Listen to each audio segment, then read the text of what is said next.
노을빛 사랑의 길목에서. 안혜성. 그래, 안방에 들어설 적마다 나는 늘 같은 생각을 하지. 오랫동안 방을 비워둔 탓인 듯 적막감은 물론 서늘한 냉기마저 감도는 안방에 들어서면서 김희원 여사는 나지기에 중얼거렸다. 한기를 떨쳐버릴 셈으로. 3년 전 남편을 잃은 이래 유독 이 방에 들어설 적마다 되살아나는 그 정화는 허전함과 가책이를 터였다. 헛헛한 느낌은 30년 동안 남편과 함께했던 세월을 이제는 되돌리 캘 수 없는 데에 대한 상실감일 터이요. 또한 가책은 이제야 조금씩 믿기 시작하는 절대자에 대한 미안한 느낌에 다름 아닐 것이었다. 어떻든 세상을 뜬 사람에게 연연해 한다는 건 사람들에게 각기 다른 수명을 주신 창조주의 생명의 법칙을 거스를 수도 있는 일이었다. 다음 순간 손때와 기름때로 반들거리는 문갑 위에 내려앉은 먼지를 바라보던 여사는 이마를 찌푸렸다. 매일 닦아도 어김없이 먼지처럼 가슴에 내려앉는 예의 찜찜한 느낌들 외에 오늘 밤에는 또 다른 정한이 덮개로 내려앉은 듯한 느낌 탓이었다. 이 같은 감정의 앙금은 고인에 대한 애틋한 정 때문에 이 방에 들어서지 않았다는 점과 무관하지는 않을 것이었다. 사실 여사가 침실과 글방을 겸용하고 있는 건넌방에서 닷새 만에 안방에 들어선 것은 장롱 서랍에 넣어둔 작은 비단 주머니를 꺼내기 위해서였으니까. 그 청람색 봉견 주머니 속에는 남편이 여사에게 남기고 싶은 마지막 얘기를 써놓은 글발이 들어있었다. 3년 전 여사 나이 56세 때였다. 위를 3분의 2나 절단하는 대수술로 생명을 보존했던 남편은 그 전에 수술했던 위암이 재발하자 가족을 한 명씩 안방으로 불러들였었다. 그 무렵 갓 결혼한 장녀 부부를 비롯해서 대학교 1학년인 차녀를 차례로 불러서 얘기를 나눈 다음에야 그는 잠옷 비장한 얼굴로 여사를 불러들였었다. 아니 왜 새삼스레 식구들을 불러들여서 놀래키시는 거예요? 여사는 모 월간지의 청탁으로 한국의 문화 현상에 대한 시론을 쓰다 말고 안방에 들어서면서 가볍게 남편에게 눈을 흘겼었다. 가족에게 다가서는 죽음의 그림자를 잠깐이나마 망각할 양으로 방금 전에 읽었던 사회학 책의 내용을 뇌리에 되새기면서 그러니까 에드워드 타일러라는 사회학자였다지. 문화란 사회의 구성원인 인간에 의해서 습득된 지식과 신념, 예술, 도덕, 법, 관습과 그 이외의 모든 능력과 습관을 포함하는 복합적인 총체라고 어렵게 실이 얘기한 이는 말이지. 간신히 외워둔 것을 되새기던 여사는 쉬운 말로 알아듣기 쉽게 얘기할 수도 있는 현상을 복잡 다단하게 바꿔치는 데는 명수인 학자들에게 슬며시 부하가 치밀었었다. 그러나 아서라 이래선 안 되지 싶어서 여사는 즉시 고개를 저었다. 우리 가정에 덮친 재앙에 대한 원망을 엉뚱한 이에게 뒤집어 씌울 일이 아니다 싶어서였다. 어쨌든 여피 문화니 또는 군대 문화라는 하부 문화가 존재한다면 환자 문화 또는 환자 안의 문화라는 좀 똑부러지게 존재해서 우환의 피해자격인 환자 가족들의 치유를 위한 대한 문화라도 나왔으면 얼마나 좋으랴 싶기도 했다. 아무튼 이 같은 희한한 생각에 골치를 썩힐 만큼 여사는 그즘 들어서 부쩍 피해의식과 분노에 시달리고 있었다. 보이지 않는 괴물과도 흡사한 죽음이라는 공포의 대상과 매 순간 싸우다 보니 피해 망상증마저 생긴 모양이었다. 순간 남편이 격렬한 기침을 터뜨렸었다. 잡다한 상념에서 화들짝 놀라 깨어난 여사는 남편의 등을 쓸어주면서 간절히 바랐었다. 그가 제발 심각한 얘기를 꺼내지 않기를. 남편이 머지않아 세상을 떠난다는 사실을 망각하고 싶었다. 뿐만 아니라 글을 쓰는 아내를 위해서 아내 대신 자상하게 가족들을 뒷바라지 해주었던 남편을 잃어야 하는 쓰라린 현실 또한 잊고 싶었다. 딱히 당신에게 할 말은 없고 다만 저 장롱 서랍 속에 중학교 국어 교사로 일하면서 글을 쓰느라 밤을 새우기 일쑤였던 아내를 위해서 미련 없이 수학 교사직을 버리고 동네에 가게를 열었던 남편은 굳은 살이 박힌 투박한 손으로 장롱을 가리켰었다. 20여 년 전 학교를 떠난 뒤 식품점을 겸한 자파상을 낸 일에 반복해온 단순 노동의 산물일 터인 거친 손가락은 여사의 가슴을 아프게 찔렀을 따름이었다. 그래도 이제는 번듯한 슈퍼로 확장되었지만 당시에는 막일꾼으로 전락한 듯한 남편의 전직에 여사는 무척 속이 상했었다. 그러나 정근 걱정 없이 가족들을 제대로 보살필 수 있으니 최고의 직종이 아니겠냐며 남편은 기세당당하게 개점을 강행했었다. 그의 예측은 맞아 떨어진 셈이었다. 남편의 전직 직후에 써냈던 장편이 모 여성지의 소설 공모에 당선되면서 여사 역시 박한 원고료를 괴념하지 않은 채 전업 작가로서 새로운 인생을 시작할 수 있었으니까. 당신을 부른 건 저 장롱 속에 글을 하나 넣어 두었다는 걸 일러주려고. 웬 글인가 싶어서 눈을 크게 뜨고 남편을 건너다 보자 남편은 오히려 평온한 음성으로 설명을 했었다. 그렇지 않기를 바라지만 언젠가 내가 떠난 뒤 속이 몹시 상하거나 행여 당신이 미처 예측하지 못한 일이라도 일어난다면 그 주머니에 넣어둔 글을 꺼내어 읽어보라는 것이었다. 워낙 사사로운 감정을 글은 물론 말로도 표현하기를 꺼렸던 과묵한 사람인지라 여사는 남편의 발상이 미심쩍다 못해 언짢게까지 느껴졌었다. 행여 여사의 재혼을 염두에 두지 않았나 싶어서였었다. 이제 60살을 바라보는 나이에 남편을 잃는 일보다 더욱 속을 끓일 일이 이 세상에는 있을성 싶지 않아서도 더욱 그랬었다. 고맙군요. 어떻든 서러워서 못 살겠다는 탄식이 터지는 날 잘 읽을게요. 남편은 그 글을 꺼내어 읽을 수 있는 단서를 미리 붙여놓은 셈이었다. 그 단서 아닌 단서 탓이었을까. 남편이 남긴 마지막 글발에 대한 막연한 호기심에도 불구하고 여사는 지난 3년간 그 글을 꺼내어 보지도 않고도 그런대로 잘 살아왔었다. 그런대로 홀로 서기에 성공하고 있음을 하늘에 있는 남편과 자신 모두에게 과시할 수 있는 유일한 길이야말로 그 편지를 읽지 않는 것이라고 치기만만하게 생각하면서 내심 쾌재를 부린 적도 있었던 여사였었다.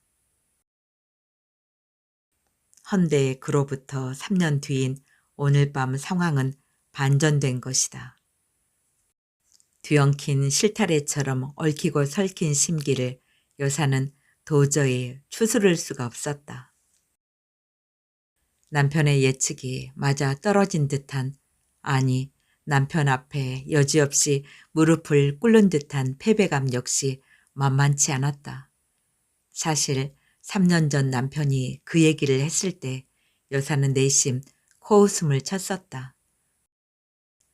아니, 인간의 발치를 붙잡고 늘어지는 존재의 허무와 고독을 글로 형상화하는 소설가가 바로 내가 아니던가 하여 내가 설마 내 문제 하나 못 다스리랴 싶었던 것이다.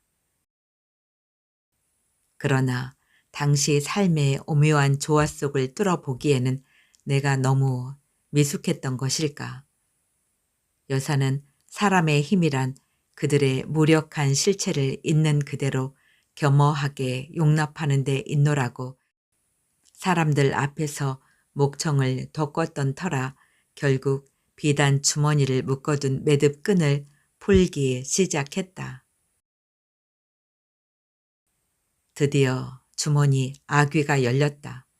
그러자 평소 서예에 취미가 있었던 남편의 취향대로 흘려쓴 초서체의 글이 개켜진 상태로 눈에 들어왔다. 반가우면서도 아쉬움을 느끼며 편지에 접혀진 부분을 펴던 여사는 다음 순간 멈칫했다. 기이한 불안감과 두려움이 왈칵 밀려들었다. 만일 남편이 지금껏 숨겨온 충격적인 행적이라도 접하게 된다면, 아니면 성탄 선물을 미리 풀어본 아이처럼 괜스레 글을 읽는 뒤 내가 허탈감이라도 느낀다면, 다음 순간 여사는 고개를 절레절레 내줬다 말고 무엇인가에 쫓기듯 서두르며 주머니에 매듭끈을 꼭꼭 되묶었다. 이 글을 읽기 전에 먼저 해야 할 일이 있는 듯한 강한 느낌 역시 매듭끈을 묶는 여사의 손놀림을 재촉했다.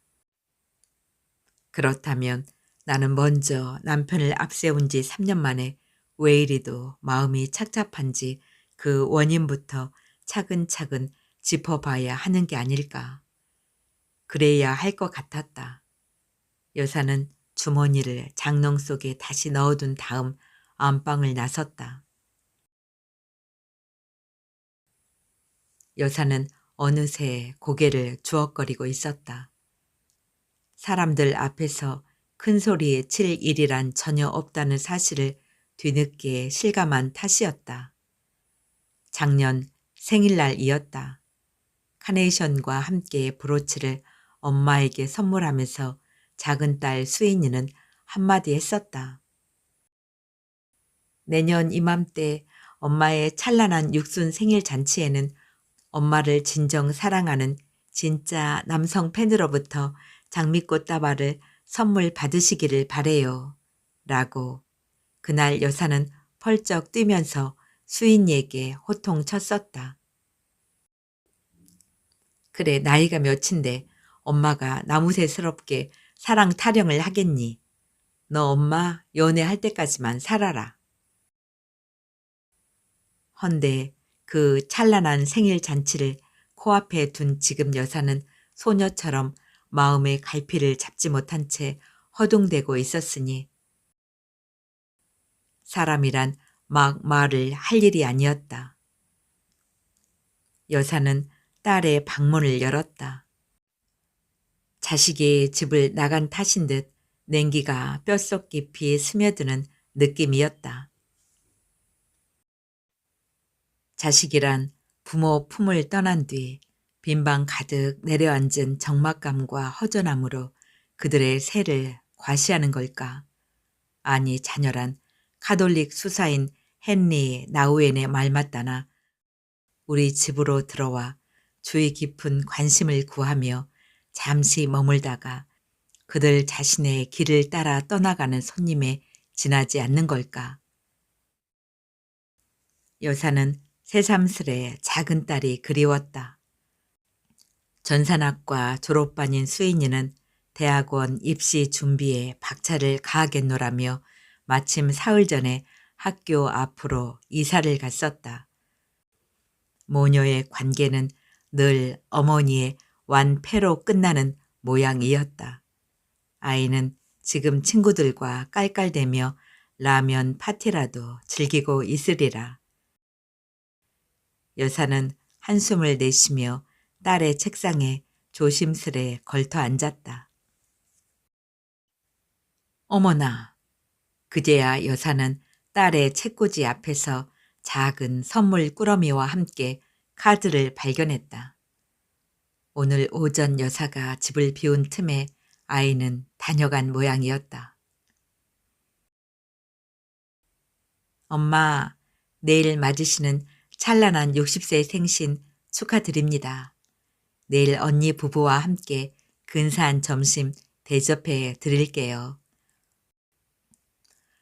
헌데 지난 세월 동안 엄마 생신에 내가 무얼 선물해 드렸나 하고 되돌아보니 고작해야 꽃 몇 송이와 스타킹 몇 켤레 그리고 손수건 몇 장이 다더라고요. 생명을 비롯해서 교육까지 몽땅 부모님 특히 엄마로부터 다 받았는데 엄마께 제대로 인사도 못 드리고 살아왔어요. 죄송합니다. 헌데요. 생신 축하 인사만 드리려고 이 편지를 쓰는 건 아니고요. 사실은 엄마에 대한 섭섭한 마음을 털어놓고 싶어서 펜을 들었으니 용서하시고 읽어주세요.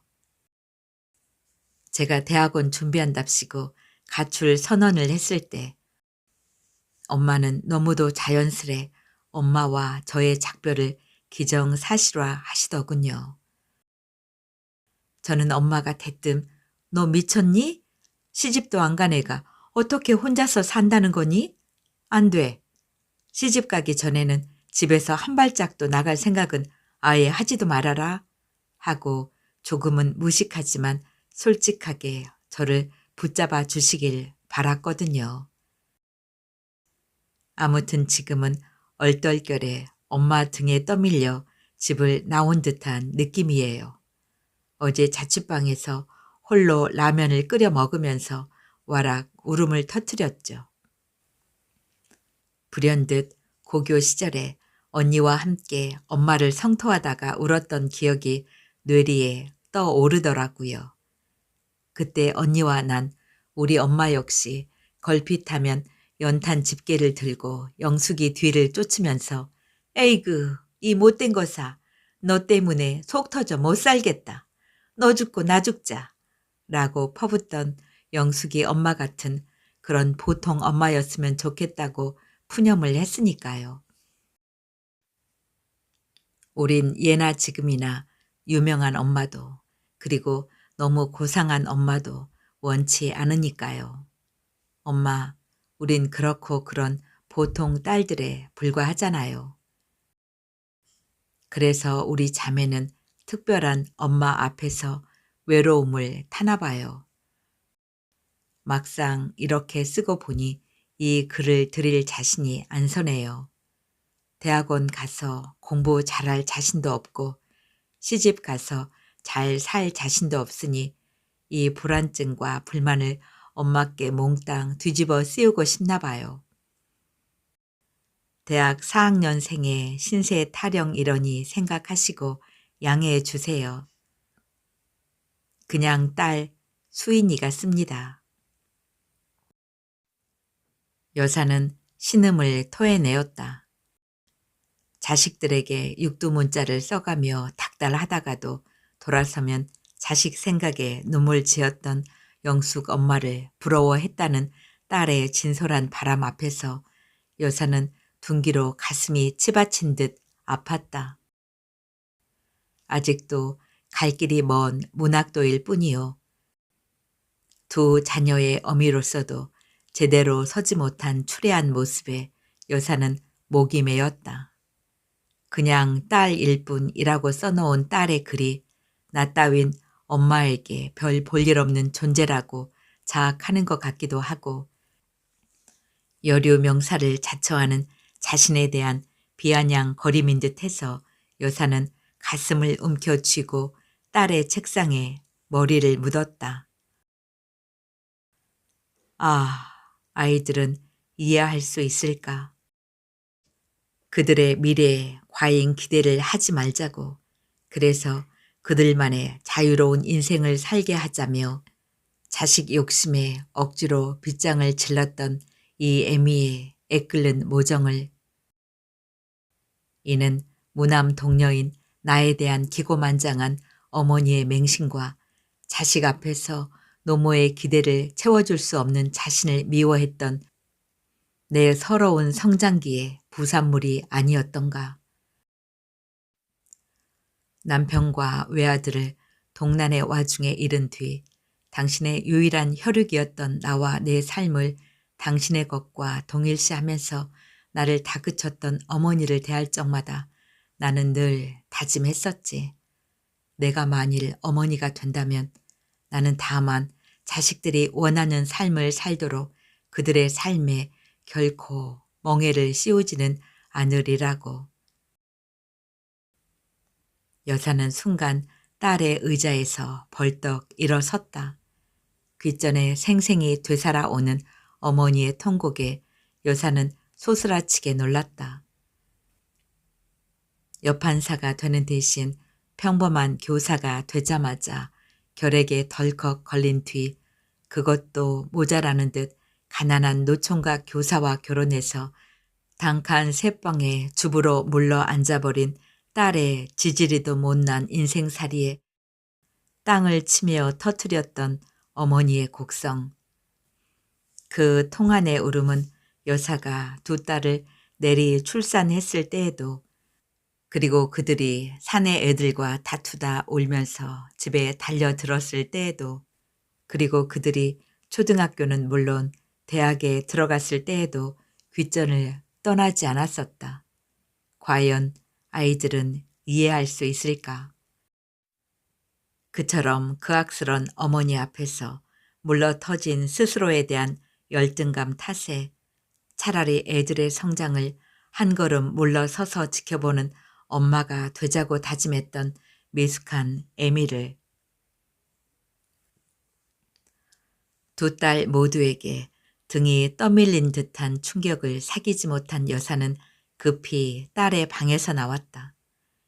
이제 갈 곳마저 잃은 기분이었다. 여사는 베란다로 나갔다. 순간 베란다에 불을 켜던 여사는 자신도 모르게 낮게 탄성을 터뜨렸다. 한아름은 좋게 될 법한 꽃바구니가 여사를 향해 활짝 웃고 있는 듯 싶어서였다. 그 꽃은 다름 아니라 모래톱에서 기어다니며 사방팔방으로 아무렇게나 팔다리를 내뻗친 흉한 모양새로 자라던 개발 선인장이 황금빛 꽃술을 머금은 선홍빛 꽃을 화사하게 피웠기 때문이었다. 볼품없는 품새로 다만 베란다 한켠을 차지하고 있었을 따름인 선인장이 보여주는 살아있는 것의 신묘한 생명력과 아름다움 앞에서 여사는 간신히 마음을 추스를 수 있었다. 새삼스레 생명의 신비를 확인한 뿌듯함이 비감을 다독여 주기 시작했다. 베란다 끝에 있는 작은 시크라멘 화분을 향해 다가서던 여사의 시야 속에 순간 박히듯 들어오는 것이 있었다. 손가락만 스쳐도 그대로 바스러질성 싶은 말라빠진 작약 꽃다발이었다. 이제는 사연마저 잊혀진 낡은 편지처럼 퇴색해버린 시든 꽃다발 앞에서 여사는 멈춰 섰다. 불현듯 그 꽃에 얽힌 사연이 뇌리에서 명멸하다 말고 아픈 파문이 되어 가슴속에서 일렁이었다. 여사는 한숨을 내쉬며 중얼거렸다. 언제였더라. 타인으로 지나쳤던 일을 저 꽃 때문에 한 남자로서 의식하기 시작했던 것은 1년 전 이맘때였다. 한 남자가 그 꽃다발을 건네주면서 여사 곁에 성큼 다가섰었다. 그는 지방에 소재한 국립대학에서 물리학을 가르치는 하신우 교수였다. 여사보다 몇 년 연하인 것 같았지만 직업 탓인 듯 여사보다 오히려 나이가 더 들어 보이는 그와 여사가 안면을 튼 것은 남편이 타계한 지 한 달 뒤쯤인 3년 전 봄이었다. 그는 어느 날 여사에게 전화로 자기 소개를 해왔었다. 일찍이 부모를 여인 탓에 고학했던 그의 조카에게 3년간이나 몰래 장학금을 대어준 은인이 바로 원 선생님이었음을 캐나다에 정착한 조카로부터 뒤늦게 전해 들은 즉시 인사를 드릴 셈으로 연락했다는 것이었다. 당시 그 역시 고학으로 미국 유학 중이어서 조카 일을 모르고 지내다 고인의 부음에 접한 조카의 전화를 받고서야 그 같은 미담을 전해 들었다며 그는 감사의 인사를 전했었다. 그날에야 여사 역시 상당에게 조의금을 전했던 낯선 문상객의 이름이 바로 그의 것임을 알게 되었다. 물론 여사는 그가 퍽 반가웠었다. 남편이 행했던 생전의 선행을 뒤늦게 확인하는 기쁨이 컸기 때문이었고 비록 사후일망정 고인의 덕을 기리는 낯선 이의 넉넉한 인정 역시 아름답게 느껴졌던 까닭이었다. 그 뒤부터 지금까지 그는 1년에 대여섯 번씩은 반드시 안부 전화를 주었을 뿐만 아니라 남편의 기일과 명절에는 조카가 캐나다에서 보냈노라며 작은 선물을 챙겨 보내는 것도 잊지 않았었다. 여사는 내심 하 교수에게 식사 대접이라도 한번 하고 싶었지만 그가 답례를 원치 않는 눈치여서 차일피일 대접을 미루며 계속 수혜자로 살아온 셈이었다. 헌데 작년 그가 여사를 찾아왔던 날은 하필이면 여사의 생일이었다. 그날 그는 아파트 경비원을 통해서 잠시 아파트 정원 앞으로 내려와 주십사고 여사에게 청했었다. 마침 가족과 함께 푸짐한 생일 점심을 먹은 뒤끝인지라 저녁을 거른 채 산책을 나가려던 여사는 흔쾌히 그의 청에 응했었다.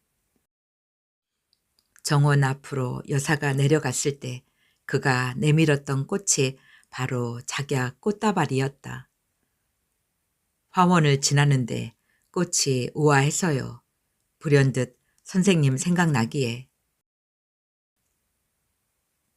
꽃을 선물하면서 겸연쩍어하는 그의 선한 눈매에서 여사는 목격했었다. 나이와 성별과는 무관하게 사람의 눈빛 속에서 사라지지 않는 티없는 동심과 자연의 신비에 대한 외경심을. 더욱이 여사는 어린 시절 마당에 흐드러지게 피어있던 꽃이 바로 연보라 빛이 도는 분홍색 작약꽃이었기에 아릿한 향수마저 느끼며 꽃다발을 선뜻 받아 들었다. 하마터면 어머나 오늘이 제 생일인데 라고 말할 뻔하다가 냉큼 입을 다문 채 그런데 꽃에 얽힌 사연다운 사건이 일어난 것은 그 다음 날이었다. 하룻밤 사이에 작약꽃이 완전히 시들어 버린 것이다. 아니, 이럴 수가. 여사는 이틀도 버티지 못한 꽃 앞에서 허망해하지 않을 수가 없었다. 남편이 떠난 뒤 그렇듯 빨리 메말라 버린 여사의 감성을 보는 듯한 씁쓸함 위에 향수마저 잃어버린 듯한 낭패감이 겹쳤던 까닭이었다. 헌데 정작 그 시든 꽃이 하 교수와의 단순한 조우에 신선한 활기를 불어넣어주는 청량제 구실을 해줄 줄은 여사 역시 상상도 못했었다. 여사는 그 다음 날 오후 하 교수로부터 짧은 엽서를 한 장 받았던 것이다. 그 역시 같은 날 작약을 사다가 꽃병에 꽂았던 듯 바로 다음 날 아침 시들어버린 작약을 발견하고는 몹시 언짢은 노라고 진솔하게 털어놓았었다. 이미 시들어버린 꽃을 들이는 결례를 범한 것 같아서 사과의 글을 보낸다고 서두를 쓴 그는 엽서 뒤에 이렇게 썼었다. 하룻밤 새에 좋은 모양새를 잃어버린 작약꽃이 자기의 변심처럼 섭섭하게 느껴지시지 않으셨는지요. 꽃에 대한 무지를 사과드립니다. 여사의 마음을 움직인 것은 바로 그 대목이었다. 그가 여사의 전곡을 찔렀던 까닭이었다. 그가 아파트를 다녀갔을 때 여사가 처음으로 교수에게 전화를 건 이래 두 번째 전화를 걸었던 것은 그 엽서에 진득이 배어있던 그의 인정 때문이었다. 위대함이란 친절함이다 라는 세르반데스의 얘기까지 들먹이지 않더라도 친절은 모든 이의 마음을 녹일 수 있는 마력을 지녔기 때문이었을 것이다. 그가 상경하는 주말에 부부와 함께 셋이서 식사를 같이 할 양으로 여사는 하교수 부인에게 전화를 걸었던 것이다. 그러나 녹음된 교수의 음성이 여사의 귀에 들려왔을 뿐이었다. 하신우 문장미 집입니다. 외출 중이어서 전화를 받을 수 없으니. 여사가 용건을 남긴 지 한 달이 지났을 때에야 그는 연락을 했었다. 여사는 그의 부부를 저녁 식사에 한번 초대하고 싶다고 청했었다. 허나 그는 별반 반기지 않는 기색이었다. 선생님의 애독자인 아내가 이 소식을 들었으면 기뻐 뛰었을 텐데요. 아쉽게도 아낸 지금 세상 구경 한번 실컷 하겠노라며 집을 떠나서 장기 해외여행 중이어서요. 답례할 기회를 놓친 터라 여사 역시 그의 대답이 아쉬웠지만 어떻든 미세스 하가 귀국하는 대로 연락해 달라고 인사치레를 한 다음 전화를 끊었었다. 허나 그러겠노라던 약속과는 달리 그는 작년 한 해가 다가도록 연락을 끊었었다. 연말이 되자 하교수 부부의 근황이 은근히 궁금해진 쪽은 오히려 여사였었다. 올 정초 연하장과 함께 소담한 과일 바구니 선물을 받은 즉시 여사는 당장 그의 집으로 전화를 했었다. 허나 예전처럼 녹음이 되어 있는 음성만이 전화선을 타고 들려왔을 따름이었다. 부부가 그렇게 오래 떨어져 살아도 되는 건지 내심 걱정이 되었지만 남의 일에 왈가왈부할 처지도 아닌지라 여사는 다만 전화 녹음기에 용건을 남겨 놓았었다. 매번 선물을 받으면서 한 해를 시작하니 이젠 그 일도 부담스럽기만 하다고. 그러니 미세스 하가 미처 귀국하지 않았더라도 필히 연락은 한번 달라는 내용이었다. 결국 전화로 처음 인사를 튼 지 3년이 지난 뒤인 올 1월 초에야 여사는 하 교수와 함께 어렵사리 식사 대접을 할 수 있게 되었다. 아무래도 하 교수가 손님인지라 여사는 모처럼 어느 때보다도 얘기를 많이 했고 그에 대해서도 이것저것 물어보았었다.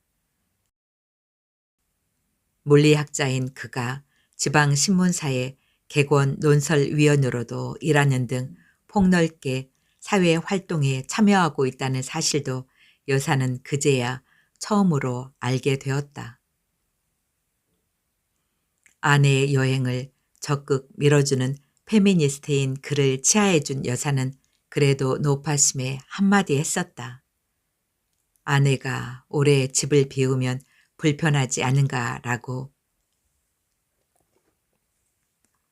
25년간 가족들만 보살펴 온 아내를 생각하면 제 불편은 약과죠 뭐. 그러나 급히 화제를 바꾼 그는 교환 학생으로 영국에 갔던 아들이 지금은 거기서 아예 눌러 앉아서 경제학을 전공하고 있노라고 얘기했었다. 아들을 따라갔던 그의 아내가 내친김에 유럽 여행에 나섰나 보다라고 여사는 지레 짐작했었다. 물론 조카 때문에 선생님 부부에 대한 관심이 더욱 커졌지만 사실은 아내 곁에 늘 선생님의 글이 있어서 저도 선생님의 작품을 많이 읽었습니다. 헌데 아내가 권하는 선생님의 소설을 한 권 읽었는데 전 별로다 싶었지요. 중년 여자 주인공이 자신의 인생살이에 너무 엄살을 떠는 것 같아서요. 아내에게 제 느낌을 얘기했더니 아낸 펄쩍 뛰면서 대들었죠. 당신의 남자들은 우리를 영원히 모를 거라고요. 그날따라 그는 그늘진 눈매로 아내가 이런 얘기도 했다고 전했었다. 남편과 자식에다 돈만 좀 있는 여자들은 마냥 행복해 하면서 마음 편히 사는 것처럼 보이겠지만 그건 겉만 보신 거고요. 저를 포함해서 많은 여성들의 가슴속에는 이루지 못한 꿈의 파편들이 타담한 숫덩이처럼 시커멓게 박혀 있다고요. 그 한과 스트레스를 풀셈으로 중년 여성들 중에는 사치를 하고 수다를 떨거나 걸쭉한 와이담을 즐기거나 골프에 빠져들기도 한다고요. 그러나 정작 제가 선생님의 글을 좋아하게 된 이유는 어느 연작 소설에서 초로의 아내가 외쳤던 절규 때문이었다는 것이었다. 여사는 가슴이 뜨끔했었다. 순에 터진 남편이 우연히 옆을 지나던 처녀를 희롱하는 깡패를 나무라다가 그만 흉하니 휘두른 칼에 맞아서 어이없게 목숨을 잃자 그의 아내가 남편의 시신을 안고 절규했던 아우성이 뇌리에 되살아났던 것이다. 그래, 나는 그 아낙네의 기막힌 심정을 이렇게 표현했었지. 하나님, 이렇게 착해 빠진 사람은 악당보다는 더 오래 살게 해주셔야지요. 그래야 하나님이 계시다는 걸 저희 같은 무지렁이들도 믿지요. 도대체 절더러 어떡하라고. 그랬다. 그 처절한 외침이야말로 그토록 순직했던 남편의 수명이 남자들의 평균 수명만큼이라도 미치기를 바랐던 내 절실한 바람이었다. 그렇다면 혹시 여사는 방정맞은 예감을 뇌리 속에서 떨쳐버리고는 한껏 서두르며 그와 헤어졌었다. 그러나 올 4월 남편의 기일에 그는 어김없이 동양란과 떡 2상자를 택배를 통해서 배달시켰을 뿐 여사에게 직접 연락하지는 않았었다. 그의 아내가 귀국했거나 아니면 학교 일로 바쁜 모양이라고 짐작하면서도 은근히 그의 안부가 궁금해진 것은 사실이었다. 그러던 하교수가 드디어 지난 어버이날 밤에 여사에게 전화를 주었다. 여사의 집 근처에 있는 회상 다방에 와 있으니 잠깐만 내려오실 수 있겠는가고 조심스레 물어본 그는 잠시 인사차 왔노라는 것이었다. 새삼스레 웬 인사인가 싶었지만 그의 소식을 듣고 싶어 했던 참이라 여사는 선선히 그의 청에 응했었다. 여사는 상을 당한 후 처음으로 10개 입술 연지를 발랐으나 나무새스러워서 결국 입술 연지를 깨끗이 지운 뒤에야 집을 나섰었다. 회상 다방의 좌석에 앉자마자 여사는 선수를 쳤었다. 미세스 하 돌아오셨죠. 잘 되었네요. 이젠 셋이 만날 수 있겠죠? 그날 여사는 여느 때와는 달리 호들갑을 떠는 자신이 역겨웠었다. 그렇다면 나는 미세스 하의 부재를 내심 즐겼단 말인가. 그러나 여사는 눈언덕이 거무스레하게 꺼진 데에다 고뇌의 흔적마저 역력한 그의 모습 앞에서 바짝 긴장하지 않을 수 없었다. 행여 여행 중인 아내에게 변고라도 터진 걸까. 헌데 나는 왜 사사건건 그의 아내를 의식하는 걸까? 그렇다면 나는 그에게 단순한 호감 이상의 감정이라도 품고 있단 말인가. 그럴 수는 없는 일이라고 홀로 고개를 내젓던 여사는 깜짝 놀랐다. 여사의 표정에서 일말의 거부감을 읽어냈던 듯 그가 서둘러서 담배를 챙겨 넣고 있었던 것이다. 그는 벌써 일어설 셈인가. 여사는 초조했었다. 이젠 작별 인사를 드려야겠는데요. 그 사이 감사했고 내내 평안하십시오. 아니, 작별 인사라니요? 여사는 소스라치게 놀라며 반문했었다. 우린 그동안 제대로 만나지도 않았지 않던가. 사실 저 다음 달에 영국으로 떠납니다. 영국이요? 충격은 명치 끝에서 선연히 감지되는 통증과 교차했다. 아니, 가족과 모여 사시려고요? 물론 그러셔야죠. 잘 결정하셨네요. 그러면 그렇지 싶었다.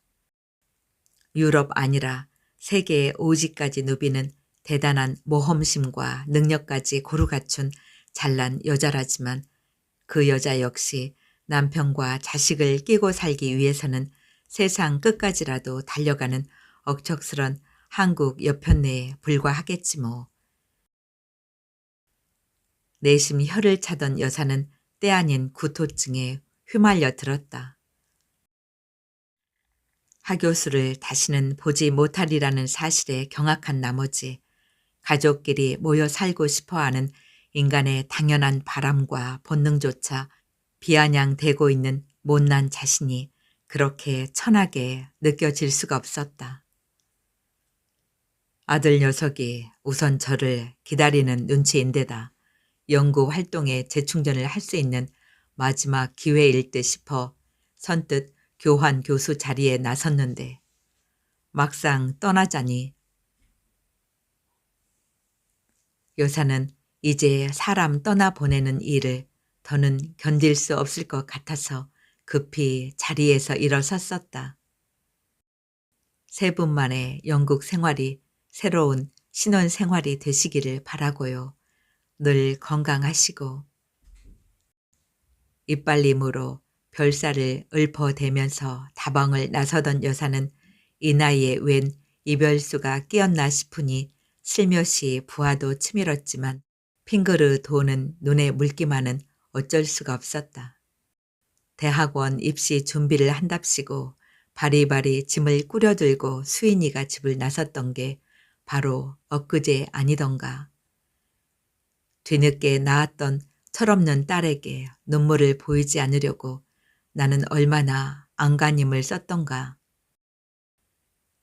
그날 돌처럼 굳은 얼굴로 자동차의 정면만을 주시한 채 시야에서 사라져가는 하교수의 뒷모습을 보면서 여사는 그가 영원히 자신을 찾지 않으리라는 것을 직감했었다. 아마 그날 밤이었으리라. 입고 간 옷가지를 챙길 셈으로 아파트로 들어서던 수인이가 두 사람을 보았던 듯 드디어 엄마 데이트 하시나 봐. 잘해보세요. 라고 농담했을 때 예, 네 엄마가 데이트 할 때까지만 살아라 라고 냉갈령으로 쏘아 붙였던 것은 그러나 그날 밤 침대에 누우려던 여사는 딸의 농담을 그렇게까지 몰아붙인 몰인정한 심사가 마음에 걸렸었다. 아니, 그렇다면 나는 하교수를? 그러나 여사는 낯이 뜨거워지는 상상을 피할 셈으로 평소에는 건너뛰기 십상인 기도까지 하나님께 드린 뒤 잠자리에 들었었다. 그러나 하교수에게만이라도 송별련을 겸해서 식사 대접을 해야겠다고 작정한 뒤에야 겨우 잠이 들 수가 있었다. 그래서 여사가 저녁 초대를 하려고 하교수에게 전화를 걸었던 때가 바로 어제였다. 여느 때처럼 녹음이 된 하교수의 가라앉은 음성이 여사를 맞았었다. 하시옵니다. 사흘 뒤 런던으로 떠나니 성함을 말해 주시면 연락드리겠습니다. 여사는 그가 이번에는 왜 아내의 이름을 녹음해서 누락시켰는지 이유를 궁금해할 겨를도 없이 전화를 끊고야 말았다. 사흘 뒤에 진정 그가 떠난다는 사실이 새삼스레 당혹스럽게 여겨졌던 까닭이었다. 여사는 아파트 단지 안에 있는 작은 공원을 산책하기 위해서 집을 나섰었다. 그와의 이별 앞에서야 진면목을 드러내는 만남과 그가 주었던 우정의 의미를 뒤늦게라도 반추해 볼 심산이었다. 여름 수목이 무성한 공원을 산책하면서 여사는 자문했었다. 아픔에 가까울 터인 이 난감한 느낌은 그가 어느새 가슴 한 귀퉁이에 자리를 차지하고 있음을 반증하는 게 아닐까. 그러나 그는 내게 의미심장한 눈길이나 언질 한번 준 적이 없지 않던가. 그렇다면 그의 순한 눈매와 순진한 언행이 서서히 내 가슴에 파고들었을까. 파도의 작은 포말이 해변의 모래를 촉촉이 적시듯 그렇게 스스로에게 진실해지라고 다짐한 뒤에야 여사는 집으로 발길을 돌릴 수 있었다. 현관에 들어서자 우편함에 빼곡이 들어있는 우편물이 여사의 눈에 띄었다. 정기 간행물과 문우들이 보낸 저서들이 대부분일 터였다. 우편물을 챙겨들고 여사가 거실에 들어섰을 때였다. 공교롭게도 개간지 한 권이 거실 바닥에 떨어졌다. 장녀가 대학원에서 물리학을 전공했던 연고로 지금껏 거르지 않고 계속 우송되어 오는 책자였다. 골치 아픈 학문이라는 선입견은 물론 장녀의 시들어버린 꿈의 흔적처럼 섬뜩하게 느껴졌기에 펴보지도 않았던 여느 때와는 달리 여사는 막연히 호기심이 동하는지라 개간지의 목차를 읽어본 다음 뒷면을 펼쳤다. 순간 여사의 시선을 당기는 기사가 있었다. 동정란 페이지에 짧게 실린 인터뷰 기사였다. 막연하게 예상했던 대로 하교수 인터뷰 기사였다. 런던 대학교에 교환교수로 나가는 이유가 혹시 2년 전에 불행한 사건과 관련이 있는 건 아닌가 하고 묻는 기자의 질문을 읽던 여사는 불길한 예감에 가슴이 섬뜩했다. 2년 전에 있었던 불행한 사건과 혼자 살아남은 아낙네의 절규, 아니 여사 자신의 아우성이 한순간에 하나로 겹친 게 그 이유였을 것이다. 그곳에서 유명을 달리한 아내와 내 출국을 연관 짓는 것 같은데 사실 상배의 고통을 완전히 잊었다고 얘기한다면 거짓이겠지만 이번 출국은 오히려 여기서 겪게 된 예상치 못했던 마음고생 때문일 것이라고 그는 덧붙이고 있었다. 물론 학문에 깊이를 더하고 싶은 마음이야 모든 학자들의 바람일 터이니 재로 날 필요도 없겠지요. 그 기사는 그 얘기로 끝나고 있었다. 인터뷰 기사를 반복해서 읽으며 심장에 선연히 느껴지는 통증을 추스른 여사는 혼돈의 덫에 빠져든 기분이었다. 하 교수에게 기만당한 듯한 야속한 느낌 위에 그의 기막힌 사연에 대한 연민이 함께 맞물려 돌고 있는 탓일 터였다. 아, 그렇다면 그는 첫 해에는 다만 남편에 대한 고마움 때문에 나를 찾았으나 그 이듬해부터는 상처의 고통을 잊을 셈으로 나를 찾았던 것일까? 그렇다면 왜 그는 진심을 숨긴 채 나를 찾은 것일까? 여사는 당장 하 교수에게 따져보고도 싶었다. 그러나 자신이 그럴 위인도 되지 못한다는 걸 익히 알고 있는 여사는 그대로 글방으로 건너왔다. 이젠 모든 것이 지난 일이다 싶어서였다. 헌데 어젯밤 10시쯤이었을까. 샤워를 끝내고 거실로 나오려는데 전화벨이 울렸었다. 하 교수로부터 걸려온 전화였다. 늦은 시각에 그것도 이렇게 취중에 전화를 드려서 죄송합니다. 그는 자신의 얘기와는 달리 감정이 가신 어투로 얘기를 시작했다. 선생님께 사과를 드리려고 전화를 드렸습니다. 이대로 떠나면 선생님에 대한 가책 때문에 마음이 편치 않을 것 같아서요. 본의 아니게 선생님을 속였습니다. 2년 전 아내와 사별한 사실까지 숨겼으니까요.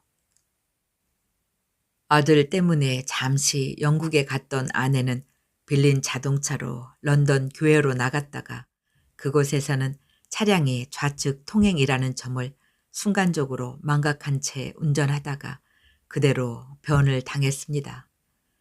생전 처음 자신의 삶을 홀로 돌아보겠노라며 그토록 런던행을 기뻐했던 아내였기에 아내의 사망을 제 입으로 더욱 선생님께 말씀드리고 싶지 않았습니다. 용서하십시오. 할 말이 없습니다. 할 말이 없기는 여사 역시 마찬가지여서 여사 역시 침묵을 지켰다. 학문을 한답시고 모든 일을 아내에게 떠맡기고 살아온 데에 대한 가책 때문에 아내의 여행을 적극적으로 밀어주었는데 그만 어설픈 외조가 이 같은 처참한 결과를 초래했지요. 아내의 죽음을 자초한 듯한 가책을 떨치기 어려웠습니다. 워낙 아내에게 무심했던 위인인지라 자책감에서 헤어날 셈으로 아내의 족적을 찾아 헤매기 시작했고요. 아내가 남긴 책더미 속에서 선생님의 자필 서명이 되어 있는 책을 발견한 즉시 재작년에 이미 안면을 텄던 선생님을 찾아 나섰던 것이고요. 그는 자신이 아내처럼 여사를 경애했다는 사실을 밝힌 뒤에 털어놓았다. 처음엔 그게 바로 제 아내를 위한 사랑 때문이라고 자위하면서 미혹스레 아내의 영상을 찾아 헤맸지요. 그러나 그 무렵 제 마음속에는 아내가 선망했던 여류명사가 나처럼 배우자를 잃은 뒤 그 상처를 어떻게 극복해 나가고 있는지 이를 가까이에서 지켜보면서 자신을 위로하고 싶었던 게 솔직한 바람이었겠지요. 물론 초기엔 저는 이를 인정하지 않았습니다만 여성이 꿈꿀 수 있는 많은 것을 성취하셨던 선생님의 삶에 대한 이상과 열정을 배워보고도 싶었고요.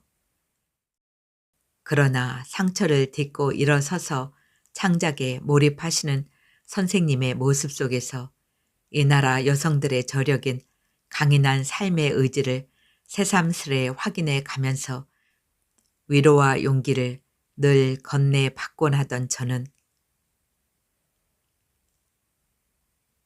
작년 겨울부터 자가당착 내지는 자기 모순 때문에 조금씩 괴로워지더라는 것이었다. 저는 선생님과 아내 모두를 기만하고 있었던 셈이지요. 선생님을 만나면서부터 저는 상배의 고통을 조금씩 잊기 시작했으니까요. 이젠 아내 때문에 선생님을 만난다는 억지 주장을 더 이상 자신에게 강요할 수가 없게 되었거든요. 제가 도망치듯 출국하는 이유는 바로 그 점 때문입니다. 저보다 더 어머니를 그리는 아들과 함께 살면서 저는 아내에 대한 가책을 떨칠 수 있을지도 모르겠습니다. 이토록 못난 어느 지아비를 마음껏 욕하십시오. 모든 비난을 달게 받겠습니다. 그는 정말 비난을 기다리듯 말을 끊었다. 허나 여사는 그를 단죄할 수 없었다. 기이한 음모에 어느새 여사 역시 공범으로 가세한 듯한 자책감 때문이었다. 왜 제가 이토록 괴로워하는지 그 이유를 반문하실 만큼 선생님은 잔인하시지 않으시겠지요. 그럼 부디 강건하시고 건필하시기를. 안녕히 계십시오. 그는 전화를 끊었다.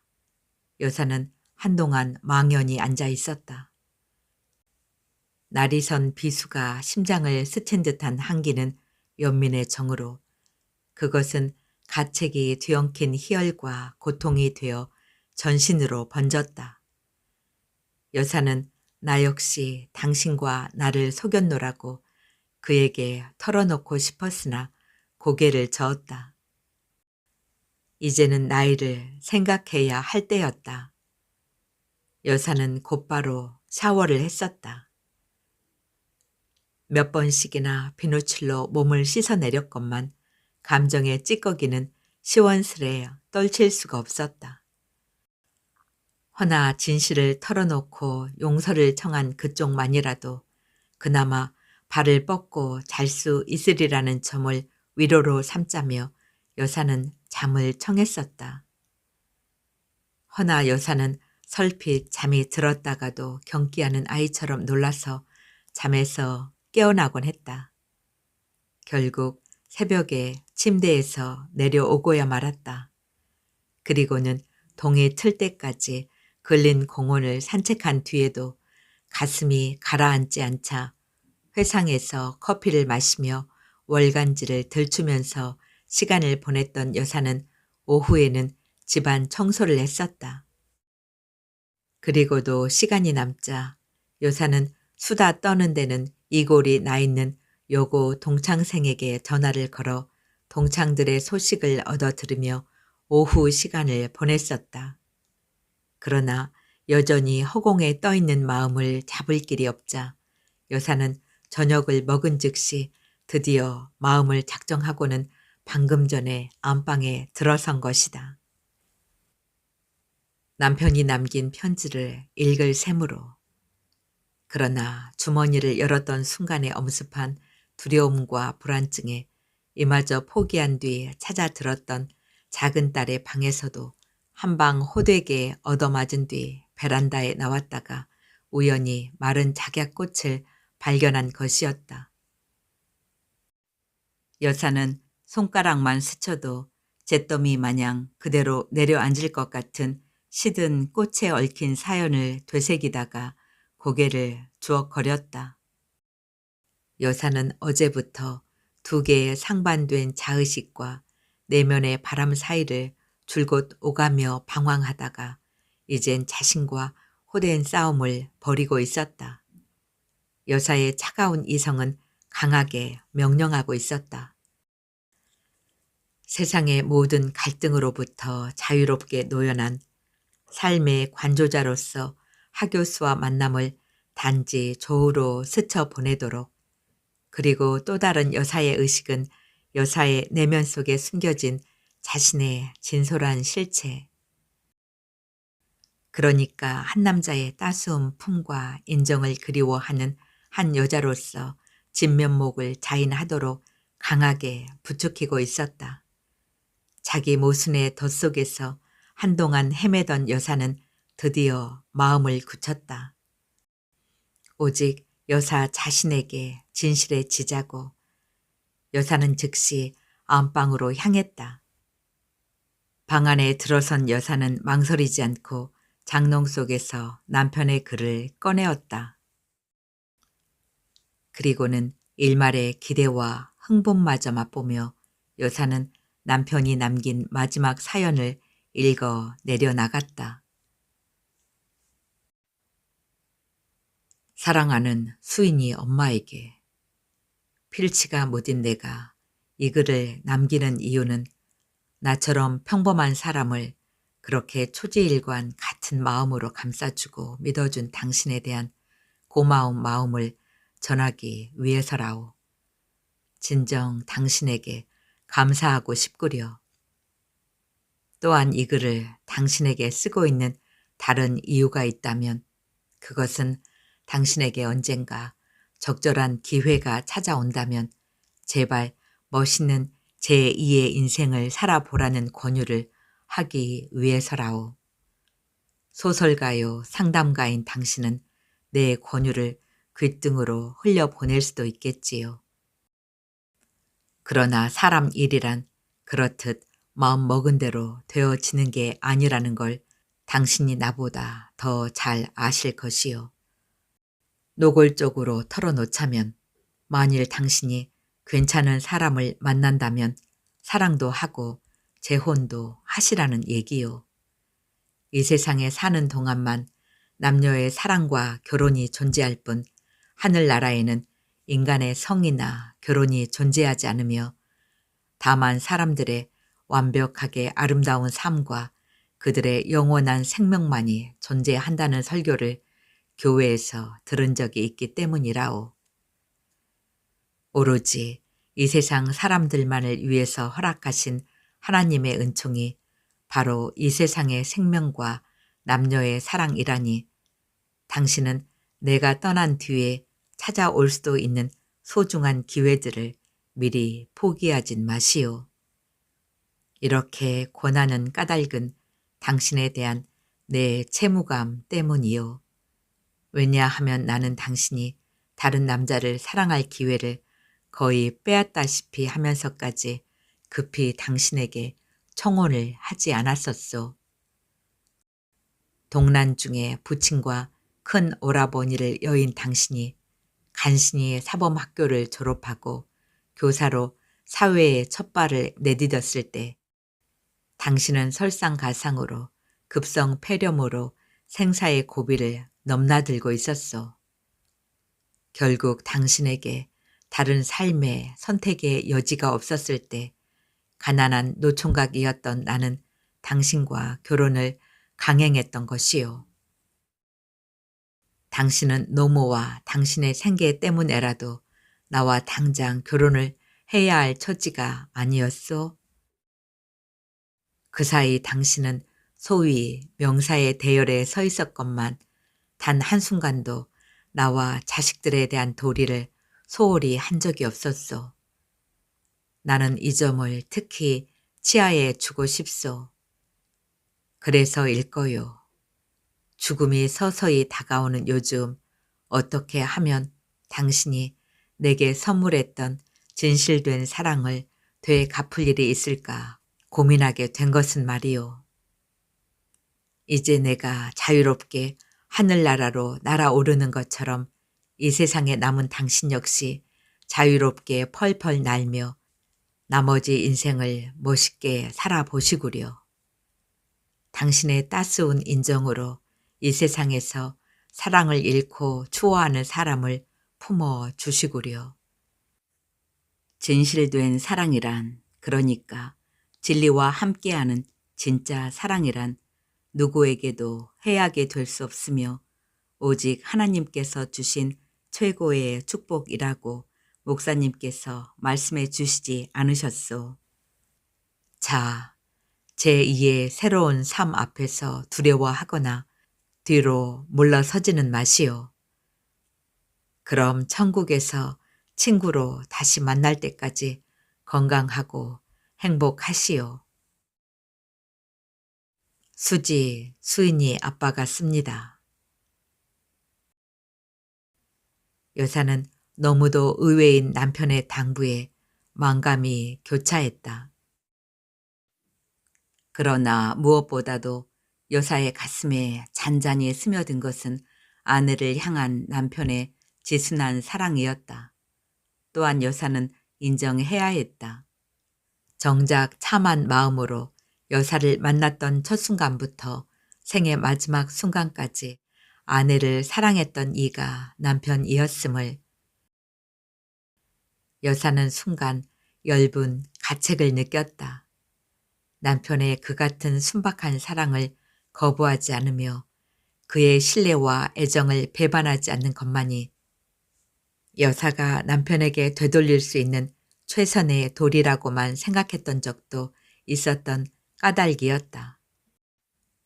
어쩌면 여사가 사랑을 적극적으로 찾아 나서기 전에 남편이 먼저 여사를 사랑하면서 청혼했다는 남편의 얘기는 옳을 수 있었다. 그러나 여사 편에서 인정해야 할 사실도 있었다. 그것은 여사 역시 온전한 사랑을 찾아 나설 자신감이 없었기 때문에 남편의 사랑을 받아들이는 것으로 만족하면서 스스로 삶에 안주했는지도 몰랐다. 그 점 때문에 여사는 그녀의 삶 속에서 다시 도는 기이한 결핍감을 맛보며 지금껏 자신을 충분히 사랑하지 못했는지도 몰랐다. 그러나 여사는 다음 순간 내면을 들여다보는 일을 뒤로 미루었다. 결국 자아 분석이란 어떠한 순간에도 그 당사자에게 기쁨을 선사하지 않는다는 점을 여사 자신이 더 잘 알고 있었으므로 여사는 어느새 시인하고 있었다. 남편의 글을 읽는 지금 부인할 수 없는 것은 여사가 지금 깊은 안도감과 아울러 무엇으로부터 아니 질긴 자의식으로부터 노연한 듯한 자유로운 느낌 내지는 일종의 해방감을 만끽하고 있다는 사실이었다. 그것은 아마도 누군가를 진정 사랑했던 사람, 그러니까 사람의 생명을 온전히 사랑하는 자가 그가 사랑했던 대상에게 선물해 주는 온전하고 자유로운 삶의 선택권이랄까. 사랑의 선택권을 돌려받는 듯한 그런 자유로운 느낌과 다를 바 없을 것 같았다. 남편은 그들이 죽은 뒤에도 살아남은 아내를 영원히 그의 존재에 비끌어 메어 두려는 대부분의 남성들과는 달리 창조주가 사람에게 각기 부여해 준 생명의 자유와 생존권을 넉넉한 마음으로 여사에게 되돌려 준 것이었다. 사랑과 자유는 언제나 다른 이들 사이에 강하게 번지는 전파성이 있다고 했던가. 여사를 향한 남편의 깊은 배려와 아내에 대한 소유욕으로부터 해방된 남편의 자유로운 영혼은 뒤늦게 여사에게 따스한 생명의 온기를 건네주고 있었다. 여사는 정성스레 그 편지를 다시 주머니에 넣은 뒤 장롱 속에 간직해두었다. 충격을 충격으로 다스린 듯한 그래서 병증을 털어내고 일종의 회복감마저 음미하면서 여사는 안방을 나섰다. 거실에 나선 즉시 여사는 수인이에게 전화를 걸었다. 그러나 녹음이 되어 있는 수인이의 음성만이 엄마를 반겼을 따름이었다.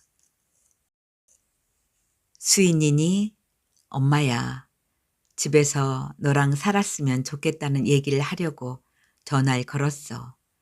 물론 네가 시집 갈 때까지만이라는 단서가 붙겠지만 그냥 엄마가 전화한다. 여사는 그냥 엄마라는 표현이 마음에 들어서 홀로 실직 웃으며 송수화기를 놓았다. 사실 모든 엄마는 다 그냥 엄마일 뿐이었다. 다음 순간 여사는 다시금 송수화기를 바라보았다. 불현듯 통화하고 싶은 사람이 뇌리 하나 가득 떠올랐다. 하 교수는 지금 출국 준비로 눈코 틀 새 없이 바쁠 터였다. 여사는 송수화기 쪽으로 손을 뻗치려다가 그만 자리에서 일어섰다. 환송 연휴로 바쁠 그가 집에 있으리라는 확신이 서지 않았던 까닭이었다. 여사는 글방으로 건너가면서 하품을 했다. 어젯밤을 거의 뜬 눈으로 지새웠기 때문이리라. 아무리 바빠도 지금 당장은 잠을 좀 자야겠어. 여사는 하 교수에게 전화 거는 일을 내일로 미루자고 생각했다. 여사는 물론 알고 있었다.